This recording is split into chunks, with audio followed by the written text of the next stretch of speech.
ಓಂ ಶಾಂತಿ. ಸಾಕಾರ ಮುರಳಿ. ಇಂದಿನ ತಾರೀಕಾಗಿದೆ 14/4/26.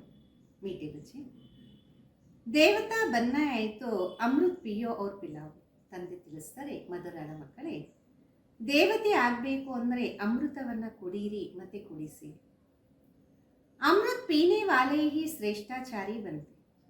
ಅಮೃತ ಕುಡಿಯೋರೇ ಶ್ರೇಷ್ಠಾಚಾರಿ ಆಗ್ತಾರೆ. ಪ್ರಶ್ನೆ ಇದೆ, ಈ ಸಮಯ ಸತ್ಯುಗಿ ಪ್ರಜಾ ಕಿಸ್ ಆಧಾರ ಪರ್ ತಯಾರು ರೇ. ಈ ಸಮಯದಲ್ಲಿ ಸತ್ಯುಗದ ಪ್ರಜೆಗಳು ಯಾವ ಒಂದು ಆಧಾರದ ಮೇಲೆ ತಯಾರಾಗ್ತಿದ್ದಾರೆ? ಉತ್ತರ ಆಗಿದೆ, जो इस ज्ञान से प्रभावित होते बहुत अच्छा कहते, लेकिन पढ़ाई नहीं पढ़ते, मेहनत नहीं करते, वो प्रजा बन जाते. ಯಾರು ಈ ಜ್ಞಾನದಿಂದ ಪ್ರಭಾವಿತರಾಗ್ತಾರೆ, ಬಹಳ ಚೆನ್ನಾಗಿದೆ ಅಂತಾರೆ. ಆದರೆ ವಿದ್ಯೆಯನ್ನು ಓದೋದೇ ಇಲ್ಲ, ಶ್ರಮ ಮಾಡೋದೇ ಇಲ್ಲ, ಅವರು ಪ್ರಜೆಗಳಲ್ಲಿ ಹೋಗ್ತಾರೆ. प्रभावित होना माना प्रजा बनना, सूर्यವಂಶಿ ರಾಜ ರಾಣಿ बनने के लिए तो मेहनत चाहिए. ಪ್ರಭಾವಿತರಾಗುವುದು ಅಂದರೆ ಪ್ರಜೆಗಳಾಗುವಂಥದ್ದು. ಸೂರ್ಯವಂಶಿ ರಾಜ ರಾಣಿ ಆಗಕ್ಕೋಸ್ಕರ ಶ್ರಮ ಅಂತೂ ಮಾಡಲೇಬೇಕು. पढ़ाई पर पूरा अटेंशन हो, याद करते और कराते रहे तो ऊंच पद मिल सकता. ವಿದ್ಯೆ ಮೇಲೆ ಪೂರ್ತಿ ಅಟೆನ್ಷನ್ ಇರಲಿ, ನೆನಪು ಮಾಡ್ತಿದ್ದಾಗ ಉನ್ನತವಾದ ಪದವಿ ಸಿಗುತ್ತೆ. ಹಾಡಾಗಿದೆ, ತೂನೆ ರಾತ್ ಗವಾಯ ಸೋಕೆ ದಿನ್ ಗವಾಯ ಕಾಕೆ. ತಾವು ರಾತ್ರಿ ಎಲ್ಲ ನಿದ್ದೆ ಮಾಡ್ತಾ ಕಳೆದ್ರಿ, ಹಗಲೆಲ್ಲ ಊಟ ಮಾಡ್ತಾ ಕಳೆದ್ರಿ. ಓಂ ಶಾಂತಿ. बच्चों ने गीत सुना, हमारी जीवन हीरे जैसा था, अब कौड़ी हो पड़ा है. ये तो ಕಾಮನ್ बात है ना. ಮಕ್ಕಳು ಹಾಡನ್ನು ಕೇಳಿದ್ರಿ, ನಮ್ಮ ಜೀವನ ವಜ್ರ ಸಮಾನ ಆಗಿತ್ತು, ಈಗ ಗವ್ವೆ ಸಮಾನ ಆಗಿಬಿಟ್ಟಿದೆ. ಇದಂತೂ ಕಾಮನ್ ವಿಷಯ ಆಗಿದೆ ಅಲ್ಲ. ಬಾಬಾ ಬಹುತ್ ಸಹಜ ರೀತಿ ಸಮझाते, जो कोई छोटा बच्चा भी समझ सके.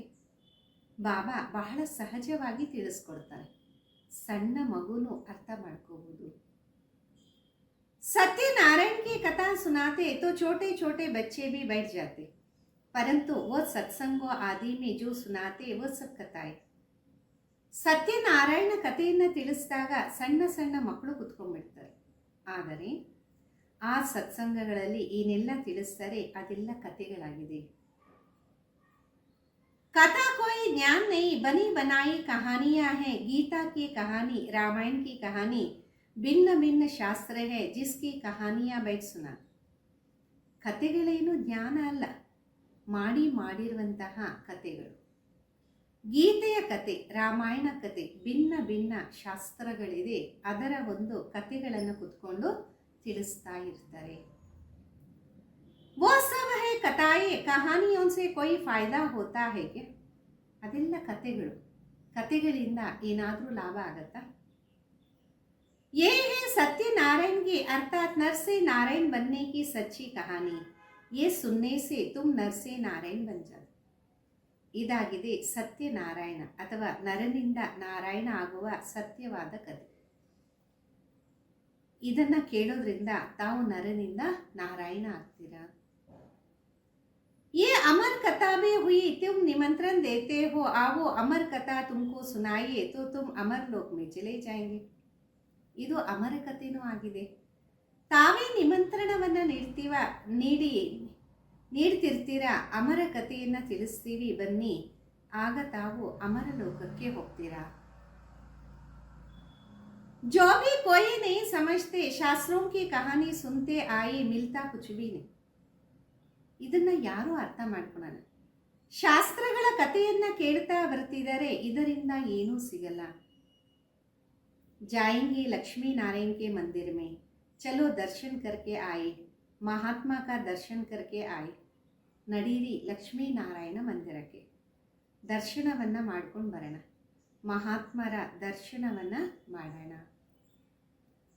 ये एक रस्म रिवाज चलती आई, ऋषि मुनि आदि जो होकर गए उनको माथा टेकते आए. ಇದೊಂದು ಸಂಪ್ರದಾಯ ನಡೀತಾ ಬಂದಿದೆ. ಋಷಿ ಮುನಿ ಯಾರೆಲ್ಲ ಬಂದು ಹೋಗ್ತಾರೆ ಅವ್ರಿಗೆಲ್ಲ ತಲೆ ಬಗ್ಗಿಸ್ತಾ ಬಂದಿದ್ದಾರೆ. पूछो रचयिता और रचना की कहानी का पता है तो कहेंगे नहीं. ಕೇಳಿ, ರಚಯಿತ ಮತ್ತು ರಚನೆಯ ಕತೆ ಗೊತ್ತಿದೆಯಾ? ಹೇಳ್ತಾರೆ ಇಲ್ಲ. अभी तुम बच्चे समझते हो कि ये रचयिता और रचना की कहानी बहुत सहज है, अलफ और बे की कहानी. ಈಗ ತಮಗೆ ಅರಿವಾಗಿದೆ, ಈ ರಚಯಿತ ಮತ್ತು ರಚನೆಯ ಕತೆ ಬಹಳ ಸಹಜ ಆಗಿದೆ. ಅಲ್ಪ ಅಂದರೆ ತಂದೆ ಮತ್ತು ಆಸ್ತಿಯ ಕಥೆಯಾಗಿದೆ. बल प्रदर्शनी में जो आते वो कहानी तो ठीक सुन लेते परंतु पवित्र नहीं बनते. ಬಲೆ ಪ್ರದರ್ಶನಿಯಲ್ಲಿ ಬರ್ತಾರೆ, ಕತೆಗಳನ್ನು ಕೇಳ್ತಾರೆ, ಆದರೆ ಅವರು ಪವಿತ್ರ ಆಗೋದೇ ಇಲ್ಲ. समझते हैं ये विकारों में जाने की रस्म रिवाज आती है, मंदिरों में देवताओं के जाकर गाते हैं आप सर्वगुण संपन्न संपूर्ण निर्विकारी हो. ಅನ್ಕೊಂತಾರೆ ವಿಕಾರದಲ್ಲಿ ಹೋಗುವಂತಹ ಸಂಪ್ರದಾಯ ಅನಾದಿಯಾಗಿದೆ ಅಂತ. ಮಂದಿರಗಳಲ್ಲಿ ಹೋಗಿ ದೇವತೆಗಳ ಮುಂದೆ ಗಾಯನ ಮಾಡ್ತಾರೆ, ತಾವು ಸಂಪೂರ್ಣ ನಿರ್ವಿಕಾರಿಯಾಗಿದ್ದೀರ. फिर बाहर आकर कहते विकार में जाना तो अनादि है, इस बिगड़ दुनिया कैसे चले. ಹೊರಗಡೆ ಬಂದು ಹೇಳ್ತಾರೆ ವಿಕಾರದಲ್ಲಿ ಹೋಗೋದು ಅನಾದಿಯಾಗಿದೆ, ಇದಿಲ್ಲದೆ ಪ್ರಪಂಚ ಯಾವ ರೀತಿ ನಡೆಯುತ್ತೆ. लक्ष्मी नारायण आदि को भी तो बच्चे थे, ऐसे कह देते तो ऐसे को क्या कहे, मनुष्य का मर्तबा तो दे ना सके. ಲಕ್ಷ್ಮೀ ನಾರಾಯಣ ಅವರಿಗೂ ಮಕ್ಕಳಿದ್ರು, ಈ ರೀತಿ ಅನ್ನೋರಿಗೆ ಏನಂತ ತಿಳಿಸಕ್ಕೆ ಸಾಧ್ಯ. ಮನುಷ್ಯರಾಗಿದ್ದಾರೆ ಅಂದಮೇಲೆ ಮನುಷ್ಯರಿಗೆ ಎಂದು ಪದವಿ ಸಿಗಲ್ಲ. देवताएं मनुष्य थे, कितने सुखी थे लक्ष्मी नारायण के राज्य में. तुम बच्चों को बहुत बाबा सहज बताते हैं, बरोबर यहाँ भारत में ही स्वर्ग था. ದೇವತೆಗಳು ಮನುಷ್ಯರಾಗಿದ್ರು, ಆದರೆ ಅವರೆಷ್ಟು ಸುಖಿಗಳಾಗಿದ್ರು ಲಕ್ಷ್ಮೀ ನಾರಾಯಣ ರಾಜ್ಯದಲ್ಲಿ. ಈಗ ಮಕ್ಕಳಿಗೆ ತಂದೆ ಬಹಳ ಸಹಜವಾಗಿ ತಿಳಿಸ್ತಾರೆ, ಖಂಡಿತ ಇಲ್ಲಿ ಭಾರತ ಸ್ವರ್ಗ ಆಗಿತ್ತು. लक्ष्मी नारायण का राज्य था, चित्र भी है, ये तो सब मानेंगे कि सतयुग में इनों का राज्य. ಲಕ್ಷ್ಮೀ ನಾರಾಯಣರ ರಾಜ್ಯ ಇತ್ತು, ಚಿತ್ರನೂ ಇದೆ, ಇದು ಎಲ್ಲರೂ ಒಪ್ಕೊಂತಾರೆ, ಸತ್ಯುಗದಲ್ಲಿ ಅವರ ರಾಜ್ಯ ಇತ್ತು. वहाँ कोई दुखी नहीं था, संपूर्ण निर्विकारी थे, उनके मंदिर भी बड़े बड़े बने. ಅಲ್ಲಿ ಯಾರೂ ದುಃಖಿಗಳಿರಲಿಲ್ಲ, ಸಂಪೂರ್ಣ ನಿರ್ವಿಕಾರಿ ಆಗಿದ್ರು. ದೊಡ್ಡ ದೊಡ್ಡ ಮಂದಿರಗಳನ್ನು ತಯಾರು ಮಾಡ್ತಾರೆ. उनको 5000 वर्ष हुआ, वो अभी वो है नहीं ना, अभी के कलियुग का अंत. ಅವರಿಗೆ 5000 ವರ್ಷ ಆಯಿತು, ಇವಾಗಂತೂ ಅವ್ರು ಇಲ್ವಲ್ಲ, ಈಗಂತೂ ಕಲಿಯುಗದ ಅಂತ್ಯ ಆಗಿದೆ. ಮನುಷ್ಯ आपस में लड़ते झगड़ते रहते, भगवान तो ऊपर ही रहते निर्वाण धाम में. ಮಾನವ ಪರಸ್ಪರ ಜಗಳ ಮಾಡ್ತಾನೆ ಇರ್ತಾನೆ, ಭಗವಂತ ಮೇಲೆ ನಿರ್ವಾಣ ಧಾಮದಲ್ಲಿ ಇರ್ತಾರೆ. असल में हम आत्माएं भी वहाँ रहती, वहाँ पाठ बजाने आती, पहले हम लक्ष्मी नारायण के राज्य में थे. ಮೂಲದಲ್ಲಿ ನಾವೆಲ್ಲ ಆತ್ಮಗಳು ಅಲ್ಲಿನ ನಿವಾಸಿ, ಅಲ್ಲಿಂದ ಪಾತ್ರವನ್ನು ಅಭಿನಯ ಮಾಡಕ್ಕೆ ಬರ್ತೀವಿ. ಮೊದಲು ಈ ಲಕ್ಷ್ಮೀ ನಾರಾಯಣ ರಾಜ್ಯ ಇತ್ತು, ಅಲ್ಲಿ ಬಹಳ ಸುಖ ಆನಂದ ಇತ್ತು. फिर हमको 84 जन्म लेना पड़े, गाया भी जाता 84 चक्र. ಮತ್ತೆ ನಾವು ಸಹ 84 ಜನ್ಮವನ್ನು ತಗೋಬೇಕಾಯಿತು. ಗಾಯನೂ ಇದೆ 84 ಚಕ್ರಗಳು ಅಂತ. हमने सूर्य वंश में 1250 वर्ष राज्य लिया, वहाँ अता सुख था, संपूर्ण निर्विकारी थे, हीरे जवाहरातों के महल थे. ನಾವು ಸೂರ್ಯ ವಂಶದಲ್ಲಿ 1250 ವರ್ಷ ರಾಜ್ಯ ಮಾಡಿದ್ವಿ, ಅಲ್ಲಿ ಅನಂತವಾದ ಸುಖ ಇತ್ತು, ಸಂಪೂರ್ಣ ನಿರ್ವಿಕಾರಿಯಾಗಿದ್ವಿ, ವಜ್ರ ವೈಡೂರ್ಯದ ಮಹಲ್ ಇತ್ತು. हमने राज्य किया, फिर 84 जन्म में आना पड़े, ये वर्ल्ड की हिस्ट्री ಜಾಗ್ರಫಿ का ಚಕ್ರ ತಿರ್ತಾ ಇರೋದು. ನಾವೇ ರಾಜ್ಯವನ್ನ ಮಾಡಿದ್ವಿ, ಮತ್ತೆ 84 ಜನ್ಮದಲ್ಲಿ ಬರಬೇಕಾಯ್ತು. ಈ ಪ್ರಪಂಚದ ಚರಿತ್ರೆ ಭೂಗೋಳದ ಚಕ್ರ ತಿರುಗುತ್ತಾ ಇರುತ್ತೆ. आधा कल्प सुख था, राम राज्य में थे, फिर मनुष्यों की वृद्धि होती जाती. ಅರ್ಧ ಕಲ್ಪ ಸುಖ ಇತ್ತು ರಾಮ ರಾಜ್ಯದಲ್ಲಿ, ಮತ್ತೆ ಮನುಷ್ಯರ ವೃದ್ಧಿ ಆಗ್ತಾ ಇರುತ್ತೆ. सतयुग में 9 लाख थे, सतयुग अंत में वृद्धि होकर 9 लाख से 2 करोड़ हो गए. ಸತ್ಯುಗದಲ್ಲಿ 9 ಲಕ್ಷ ಜನ ಇರ್ತಾರೆ. ಸತ್ಯುಗದ ಅಂತ್ಯದಲ್ಲಿ ವೃದ್ಧಿ ಆಗ್ತಾ ಆಗ್ತಾ 9 ಲಕ್ಷದಿಂದ 2 ಕೋಟಿ ಆಗ್ಬಿಡ್ತಾರೆ. ಫಿರ್ 12 ಜನ್ಮ त्रेता में बहुत सुख चैन में थे एक ही धर्म था फिर क्या हुआ. ಮತ್ತೆ 12 ಜನ್ಮ ತ್ರೇತಾಯುಗದಲ್ಲಿ ಬಹಳಷ್ಟು ಸುಖ ನೆಮ್ಮದಿ ಇತ್ತು, ಒಂದೇ ಧರ್ಮ ಇತ್ತು. ನಂತರ ಏನಾಯಿತು? फिर रावण राज शुरू हुआ. राम राज और रावण राज देखो बहुत सहज ರೀತಿ समझाया जाता. ಮತ್ತೆ ರಾವಣ ರಾಜ್ಯ ಆರಂಭ ಆಗುತ್ತೆ. ರಾಮ ರಾಜ್ಯ ಮತ್ತೆ ರಾವಣ ರಾಜ್ಯ ನೋಡಿ ಬಹಳ ಸಹಜ ರೀತಿಯಿಂದ ತಿಳಿಸ್ಕೊಡ್ಲಾಗತ್ತೆ. छोटे छोटे बच्चों को भी ऐसे बताना चाहिए. और क्या हुआ? बड़े बड़े सोने हीरे जवाहरातों के महल अर्थक्वेक में अंदर चले गए. ಸಣ್ಣ ಸಣ್ಣ ಮಕ್ಕಳಿಗೆ ಈ ರೀತಿ ತಿಳಿಸ್ಕೊಡ್ಬೇಕಾಗಿದೆ. ನಂತರ ಏನಾಯಿತು? ದೊಡ್ಡ ದೊಡ್ಡ ವಜ್ರ ವೈಡೂರ್ಯದ ಮಹಲು ಅರ್ಥಕ್ವೈಕಲ್ಲಿ ಒಳಗಡೆ ಹೊರಟೋಗ್ಬಿಡತ್ತೆ. भारतवासियों के विकारी बनने से ही अर्थक्वेक हुई. फिर रावण राज शुरू हुआ. पवित्रता से अपवित्र हो गए. ಭಾರತವಾಸಿಗಳು ವಿಕಾರಿ ಆದಾಗ ಅರ್ಥಕ್ವೇಕ್ ಆಗತ್ತೆ, ಮತ್ತೆ ರಾವಣ ರಾಜ್ಯ ಆರಂಭ ಆಗತ್ತೆ. ಪವಿತ್ರತೆಯಿಂದ ಅಪವಿತ್ರ ಆಗತ್ತೆ. कहते भी है सोने की लंका अंदर चली गई, कुछ तो बचा होगा जिससे फिर मंदिर आदि बनाए होंगे. ಹೇಳ್ತಾರೆ, ಚಿನ್ನದ ಲಂಕೆ ಒಳಗಡೆ ಹೊಟ್ಟೋಯ್ತು, ಏನೋ ಒಂದು ಮಿಕ್ಕಿರ್ಬೋದಲ್ಲ, ಅದರಿಂದ ಮತ್ತೆ ಮಂದಿರಗಳೆಲ್ಲ ತಯಾರು ಮಾಡಿದ್ದಾರೆ. भक्ति मार्ग शुरू हुआ. मनुष्य विकारी होने लगे. फिर रावण राज चला तो आयु भी कम हो गई. ಭಕ್ತಿ ಮಾರ್ಗ ಆರಂಭ ಆಯಿತು. ಮನುಷ್ಯ ವಿಕಾರದಲ್ಲಿ ಹೋಗೋದಕ್ಕೆ ಆರಂಭ ಮಾಡಿದ. ಮತ್ತೆ ರಾವಣ ರಾಜ್ಯ ನಡೀತಾ ನಡೀತಾ ಆಯುಷ್ಯು ಕಡಿಮೆ ಆಯ್ತಾ ಹೋಯಿತು. हम निर्विकारी योगी से विकारी भोगी बन गए. यथा राजा रानी तथा प्रजा सब विकारी बन गए. ये कहानी कितना सहज. ನಾವು ನಿರ್ವಿಕಾರಿ ಯೋಗಿಯಿಂದ ವಿಕಾರಿ ಭೋಗಿಗಳಾಗ್ತೀವಿ. ಯಥಾ ರಾಜ ರಾಣಿ ತಥಾ ಪ್ರಜೆ ಎಲ್ಲರೂ ವಿಕಾರಿಗಳಾಗ್ತಾರೆ. ಈ ಕತೆ ಎಷ್ಟು ಸಹಜವಾಗಿದೆ.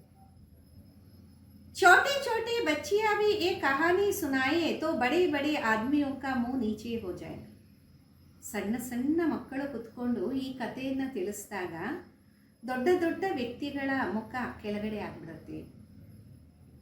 अभी बाप बैठ सुनाते वही ज्ञान का सागर पतित पावन. अच्छा, द्वापर में भोगी पतित बन गए. फिर और धर्म भी शुरू होते गए. ಈಗ ತಂದೆನೇ ಕುತ್ಕೊಂಡು ತಿಳಿಸ್ತಿದ್ದಾರೆ, ಅವರೇ ಜ್ಞಾನ ಸಾಗರ ಪತಿತ ಪಾವನ. ಒಳ್ಳೆಯದು. ದ್ವಾಪರದಿಂದ ಭೋಗಿಗಳು ಪತಿತರಾಗ್ಬಿಡ್ತಾರೆ. ನಂತರ ಬೇರೆ ಧರ್ಮಗಳು ಆರಂಭ ಆಗುತ್ತೆ. अमृत का जो नशा था वो खलास हो गया. लड़ाई झगड़े होने लगे. ಅಮೃತದ ನಶೆ ಏನಿತ್ತು ಅದು ಸಮಾಪ್ತಿ ಆಗೋಯ್ತು. ಜಗಳ ಕಲಹ ಎಲ್ಲ ಆಗೋದಕ್ಕೆ ಆರಂಭ ಆಗತ್ತೆ. द्वापर से लेकर हम गिरे कलयुग में अब और ही विकारी बने. पत्थर की मूर्तियां बनाते रहे. ದ್ವಾಪರದಿಂದ ತಗೊಂಡು ನಾವು ಬೀಳ್ತಾ ಬಂದ್ವಿ. ಕಲಿಯುಗದಲ್ಲಿ ನಾವು ಇನ್ನೂ ವಿಕಾರಿಗಳಾಗ್ತೀವಿ. ಕಲ್ಲಿನ ಮೂರ್ತಿಗಳನ್ನು ಮಾಡ್ತಾ ಬಂದ್ವಿ. हनुमान गणेश की पत्थर बुद्धि होने लगे तो पत्थर की पूजा करने लगे. ಹನುಮಂತ, ಗಣೇಶ ಇತ್ಯಾದಿ ಚಿತ್ರಗಳನ್ನು ಇಡ್ತಾ ಬಂದ್ವಿ. ಕಲ್ಲು ಬುದ್ಧಿ ಆದ ಕಾರಣ ಕಲ್ಲಿನ ಪೂಜೆಯನ್ನೇ ಮಾಡ್ತಾ ಬಂದ್ವಿ. समझते थे भगवान पत्थर टिक्कर में है. ऐसे करते करते भारत की ये हालत हो गई. अब फिर बाबा कहते विष छोड़ अमृत पीकर पवित्र बनो और फिर राजाई लो. ಅನ್ಕೊಂತಿದ್ವಿ ಭಗವಂತ ಕಲ್ಲು ಮುಳ್ಳು ಎಲ್ಲ ಥರಲ್ಲೂ ಇದ್ದಾರೆ. ಈ ರೀತಿ ಮಾಡ್ತಾ ಮಾಡ್ತಾ ಭಾರತದ ಪರಿಸ್ಥಿತಿ ಕಲ್ಲಿನ ಸಮಾನ ಆಗೋಯ್ತು.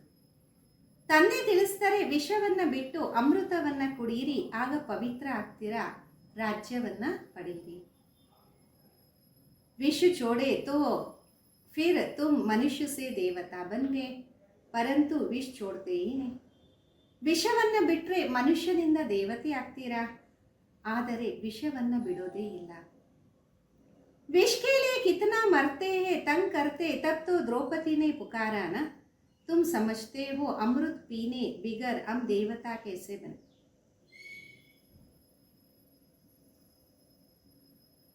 ವಿಷಕ್ಕೋಸ್ಕರ ಎಷ್ಟು ಸಾಯ್ತಾರೆ, ಬೇರೆಯವರಿಗೆ ತೊಂದರೆ ಕೊಡ್ತಾರೆ. ಅದಕ್ಕೆ ದ್ರೌಪದಿ ಕರೆದ್ಲಲ್ಲ. ನೀವು ಅನ್ಕೊಂತೀರಾ ಅಮೃತವನ್ನು ಬಿಡದೆ ಅಮೃತವನ್ನು ನಾವು ಕುಡಿದಾಗ ದೇವತೆ ಆಗ್ತೀವಿ, ವಿಷವನ್ನು ಬಿಟ್ಟಿಲ್ಲ ಅಂದರೆ ದೇವತೆ ಹೆಂಗಾಗಕ್ಕೆ ಸಾಧ್ಯ? सतयुग में तो रावण होता नहीं, बाबा कहते जब तक श्रेष्ठाचारी नहीं बनेंगे स्वर्ग में नहीं आ सकते. ಸತ್ಯುಗದಲ್ಲಿ ರಾವಣ ಇರೋದೇ ಇಲ್ಲ. ಬಾಬಾ ತಿಳಿಸ್ತಾರೆ ಎಲ್ಲಿವರೆಗೂ ಶ್ರೇಷ್ಠಾಚಾರಿ ಆಗಲ್ಲ ಸ್ವರ್ಗದಲ್ಲಿ ಬರೋದಕ್ಕೆ ಸಾಧ್ಯನೇ ಇಲ್ಲ. जो श्रेष्ठाचारी थे वो अब भ्रष्टाचारी बने, फिर अब अमृत पीकर श्रेष्ठाचारी बने. ಯಾರು ಶ್ರೇಷ್ಠಾಚಾರಿ ಆಗಿದ್ರು ಅವರೇ ಈಗ ಭ್ರಷ್ಟಾಚಾರಿ ಆಗಿದ್ರು. ಮತ್ತೆ ಈಗ ಅಮೃತ ಕುಡಿದು ಶ್ರೇಷ್ಠಾಚಾರಿ ಆಗಬೇಕು. ಬಾಬಾ ಕೇತೆ ಮಾಮಿ ಕಮ್ ಯಾದ್ ಕರೋ ಕ್ಯಾ ಗೀತಾ ಭೂಲ್ ಗಯೇ ಹೋ. ತಂದೆ ಅಂತಾರೆ ನನ್ನ ಒಬ್ಬನನ್ನ ನೆನಪು ಮಾಡಿ, ಗೀತೆಯನ್ನು ಮರೆತೋದ್ರ? ಗೀತಾ ರಚಿ ಮೈನೆ ನಾಮ್ ಡಾಲ್ ದಿಯಾ ಕೃಷ್ಣ ಕಾ, ಇನ್ ಲಕ್ಷ್ಮೀ ನಾರಾಯಣ್ ಕೋ ಯೇ ರಾಜಾಯಿ ಕಿಸ್ನೆ ದಿ. ಗೀತೆಯನ್ನ ನಾನು ರಚನೆ ಮಾಡಿದೆ, ಆದರೆ ಕೃಷ್ಣನ ಹೆಸರನ್ನು ಹಾಕಿದ್ದಾರೆ. ಈ ಲಕ್ಷ್ಮೀನಾರಾಯಣರು ರಾಜ್ಯ ಏನು ಮಾಡ್ತಿದ್ರು ಅದನ್ನು ಯಾರು ಕೊಟ್ಟರು? जरूर भगवान ने दी होंगी, अगले जन्म में भगवान ने राजयोग सिखाया, नाम फिर डाल दिया कृष्ण का. ಖಂಡಿತ ಭಗವಂತನೇ ಕೊಟ್ಟಿರ್ಬೋದು. ಇಂದಿನ ಜನ್ಮದಲ್ಲಿ ಭಗವಂತ ರಾಜಯೋಗವನ್ನು ಕಲಿಸ್ಕೊಟ್ರು, ಹೆಸರನ್ನ ಇಡ್ಲಾಯಿತು ಕೃಷ್ಣನಿಗೆ. तो समझाने की प्रैक्टिस करनी चाहिए, बहुत सहज कहानी. ತಿಳಿಸುವಂತಹ ಅಭ್ಯಾಸವನ್ನು ಮಾಡಬೇಕು, ಬಹಳ ಸಹಜವಾದ ಕಥೆಯಾಗಿದೆ. बाबा को कितना समय लगा, आधा घंटे में इतनी सहज बात भी समझ नहीं सकते, इसलिए बाबा कहते सिर्फ एक छोटी कहानी बैठ किसको समझो. ತಿಳಿಸ್ಕೊಡುವಂಥ ಪ್ರಾಕ್ಟೀಸ್ ಮಾಡಿ. ಎಷ್ಟು ಸಹಜವಾದ ಕಥೆ. ತಂದೆಗೆ ತಿಳಿಸ್ಕೊಡೋದಕ್ಕೆ ಎಷ್ಟು ಸಮಯ ಹಿಡಿಸ್ತು? ಅರ್ಧ ಗಂಟೆಯಲ್ಲಿ ಇಷ್ಟು ಸಹಜವಾದ ಮಾತನ್ನು ತಿಳ್ಕೊಂಡಿಲ್ಲ ಅಂದರೆ ಬಾಬಾ ಅಂತಾರೆ ಇಷ್ಟು ಸಣ್ಣ ಕತೆ ಕುತ್ಕೊಂಡು ಇತರರಿಗೆ ತಿಳಿಸಿ. हाथ में चित्र हो, सतयुग में लक्ष्मी नारायण का राज्य था, फिर त्रेता में राम सीता का राज्य, फिर द्वापर में रावण का राज्य हुआ. कितनी सहज कथा है. ಕೈಯಲ್ಲಿ ಚಿತ್ರ ಇದೆ. ಸತ್ಯುಗದಲ್ಲಿ ಲಕ್ಷ್ಮೀನಾರಾಯಣ ರಾಜ್ಯ ಮಾಡಿದ್ರು, ಮತ್ತೆ ತ್ರೇತಾದಲ್ಲಿ ರಾಮ ಸೀತೆಯ ರಾಜ್ಯ, ನಂತರ ದ್ವಾಪರದಲ್ಲಿ ರಾವಣನ ರಾಜ್ಯ ಆಯಿತು. ಎಷ್ಟು ಸಹಜವಾದ ಕಥೆಯಾಗಿದೆ. बरोबर हम देवता थे, फिर क्षत्रिय वैश्य शूद्र बने, अभी अपने को देवता ना समझने कारण इंदू कह देते.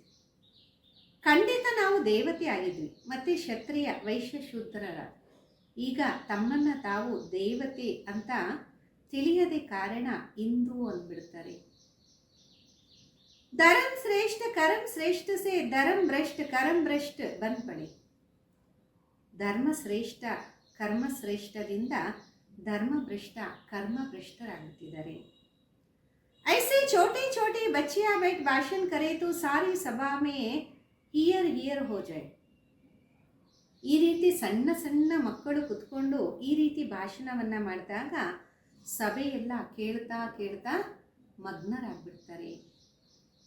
बाबा सभी सेंटर वालों को सुना रहे, अब ये बड़े बड़े नहीं सुनते तो छोटी छोटी कुमारियों को सिखाओ. ಬಾಬಾ ಎಲ್ಲ ಸೆಂಟರಿನ ನವರಿಗೆ ತಿಳಿಸ್ತಿದ್ದಾರೆ, ದೊಡ್ಡ ದೊಡ್ಡವರು ಕೇಳಲಿಲ್ಲ ಅಂದರೆ ಈ ಸಣ್ಣ ಸಣ್ಣ ಕುಮಾರಿಯರಿಗೆ ಕಲಿಸ್ಕೊಡಿ.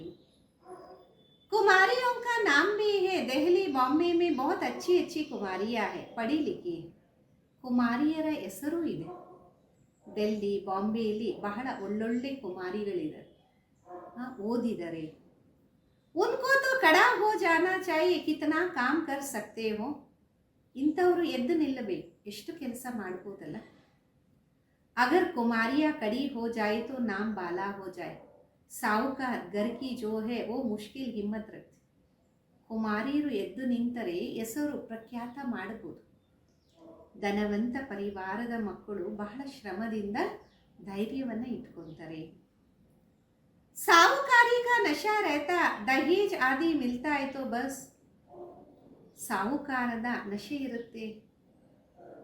ಮದುವೆಯಲ್ಲಿ ಕಾಣಿಕೆ ಸಿಗತ್ತೆ, ಅದೇ ಒಂದು ನಶೆಯಲ್ಲಿ ಇರ್ತಾರೆ.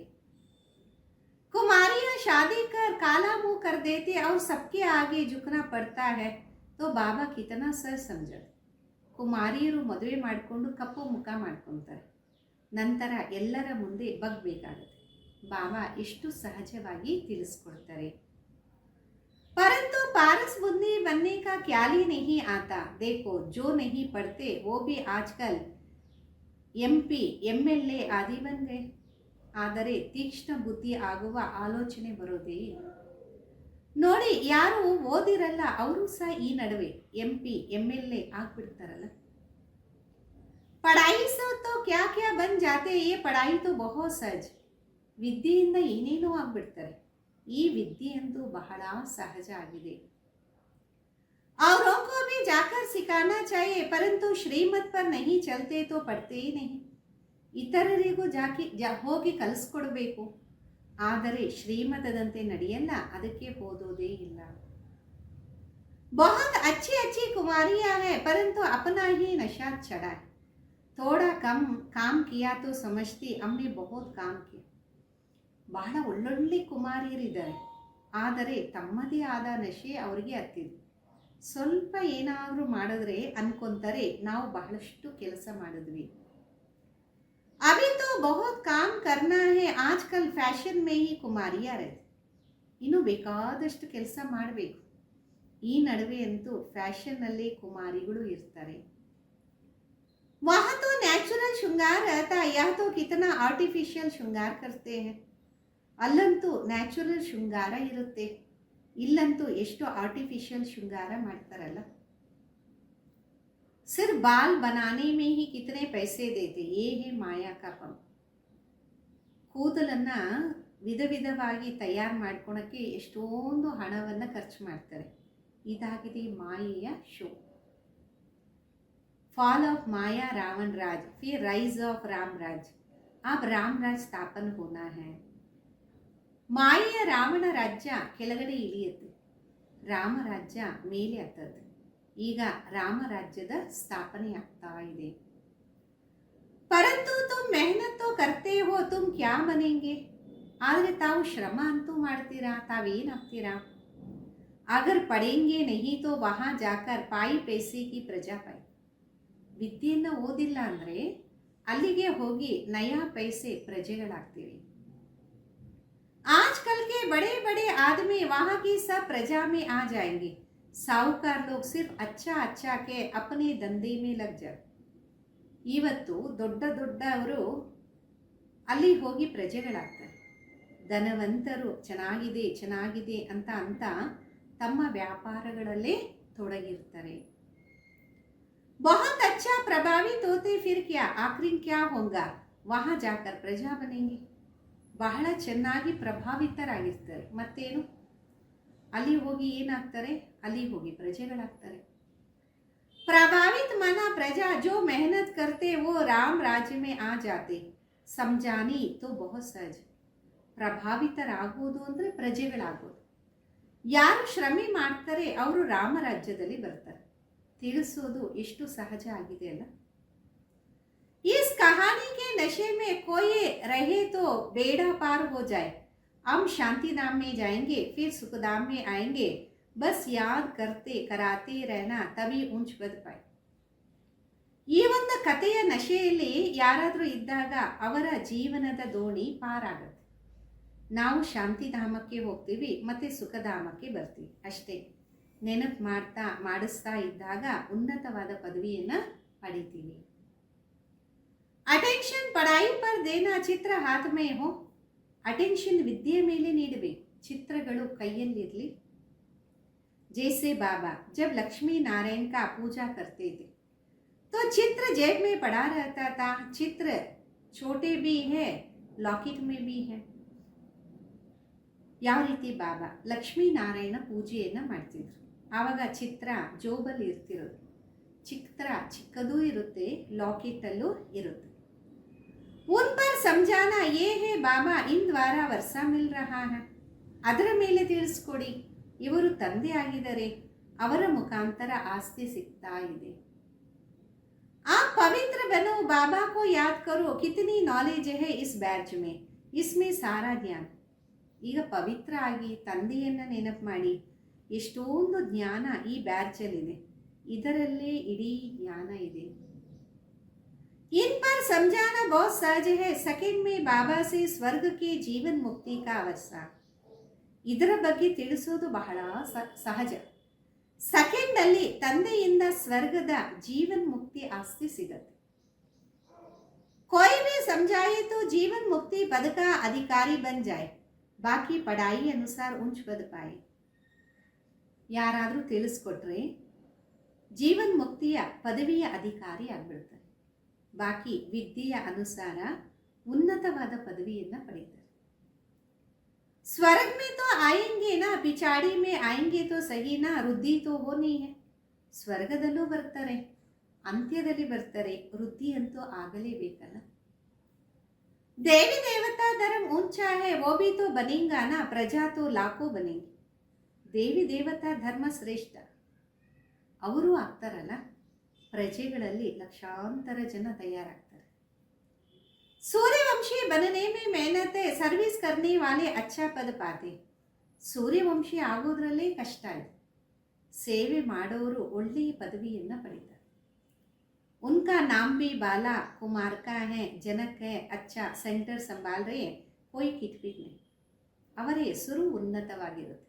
ಯಾವ ರೀತಿ ಕುಮಾರ್ಕಾ ದಾದಿ, ಜಾನಕಿ ದಾದಿ ತುಂಬ ಚೆನ್ನಾಗಿ ಸೆಂಟರನ್ನು ಸಂಭಾಲನೆ ಮಾಡ್ತಿದ್ದಾರೆ, ಯಾವುದೇ ಅಡಚಣೆ ಇಲ್ಲ. बाबा कहते see no evil, talk no evil, फिर भी ऐसी ऐसी बातें करते रहते, ऐसे ऐसे क्या जाकर बनेंगे. ತಂದೆ ತಿಳಿಸ್ತಾರೆ, ಕೆಟ್ಟದ್ದನ್ನು ನೋಡಬೇಡಿ, ಕೆಟ್ಟದ್ದನ್ನು ಮಾತಾಡಬೇಡಿ, ಆದರೂ ಇಂತಿಂಥ ಮಾತುಗಳನ್ನು ಮಾತಾಡ್ತಾ ಇರ್ತಾರೆ. ಇಂಥವರು ಹೋಗಿ ಏನಾಗ್ಬೋದು. इतनी सहज सर्विस भी नहीं करते, छोटी छोटी कुमारियां भी ये समझा सकते. ಇಷ್ಟು ಸಹಜವಾದ ಸೇವೆಯನ್ನು ಮಾಡಲ್ಲ, ಸಣ್ಣ ಸಣ್ಣ ಮಕ್ಕಳು ಹೋಗಿ ತಿಳಿಸ್ಕೊಡ್ಬೇಕು. सुना सकती है, बंदर सेना भी मशहूर है, सीताई जो रावण की जेल में फंसी है, उनको छुड़ाना.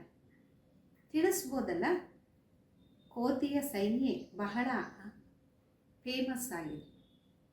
ಸೀತೆಯರು ರಾವಣನ ಜೈಲಲ್ಲಿ ಸಿಕ್ಕಾಕೊಂಡಿದ್ದಾರೆ, ಅವರನ್ನು ಬಿಡಿಸಬೇಕಾಗಿದೆ.